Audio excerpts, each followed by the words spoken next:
بسم اللہ الرحمن الرحیم۔ بیٹا آج کا ہمارا ٹاپک ہے کہ انبیاء کرام کی خصوصیات۔ تو اس میں سب سے پہلی جو چیز ہے وہ ہے بشریت، کہ نبی جو ہے وہ بشر ہوتا ہے، انسان ہوتا ہے، وہ کوئی جن یا فرشتہ نہیں ہوتا، ٹھیک ہے۔ انسانوں کی رہنمائی کے لیے اللہ تعالیٰ نے ہمیشہ انسانوں کو ہی بشر ہی جو ہے انبیاء بنا کر وہ بھیجے ہیں، ان میں نہ کسی کو جن یا فرشتے کو نبی بنا کر نہیں بھیجا گیا۔ سورۃ یوسف کی آیت نمبر 109 میں اللہ فرماتے ہیں اور جتنے بھیجے ہم نے آپ سے پہلے وہ سب کے سب جو ہے وہ مرد ہی تھے، وہ بشر ہی تھے، وہ انسان ہی تھے، ٹھیک ہے۔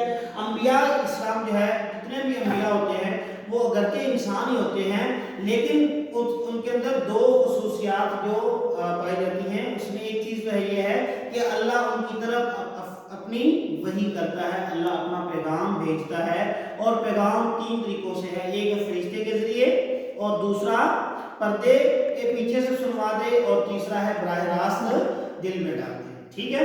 تو انبیاء کرام جو ہے وہ اگرچہ انسان ہی ہوتے ہیں، لیکن ان کی جو خصوصیات، ان کے جو اوصاف ہوتے ہیں وہ عام انسانوں جیسے نہیں ہوتے۔ اور لوگوں کا وہم تھا کہ بشر جو ہے، نبی جو ہے بشر نہیں ہو سکتا، کوئی فرشتہ ہونا چاہیے۔ تو اس کے جواب میں اللہ تعالیٰ نے جو ہے ارشاد فرمایا ہے کہ اللہ تعالیٰ یعنی کہ اگر زمین پر چلتے پھرتے فرشتے اور بستے، یعنی کہ اگر اس زمین پر فرشتے جو ہے وہ چلتے پھرتے اور زندگی گزارتے تو اللہ ان کی طرف جو ہے فرشتہ ہی نبی بنا کر بھیجتا۔ اب چونکہ زمین پر جو ہے کون لوگ ہیں، زمین پر انسان کون لوگ ہیں، انسان بس رہے نا، انسان بس رہے ہیں، تو اللہ تعالیٰ نے انسانوں کو ہی جو ہے وہ نبی بنا کر بھیجا ہے۔ اور دوسری صفت ہے امانت اور وحی، ٹھیک ہے نا۔ ہر نبی امانت دار ہوتا ہے اور اللہ کا پیغام وہ ایسے ہی پہنچاتا ہے منہن جیسے اللہ نے اس کو وحی کے ذریعے پیغام دیا ہے، اس میں کسی کی کوئی کوتاہی کمی بیشی وہ نہیں کرتا، ٹھیک ہے۔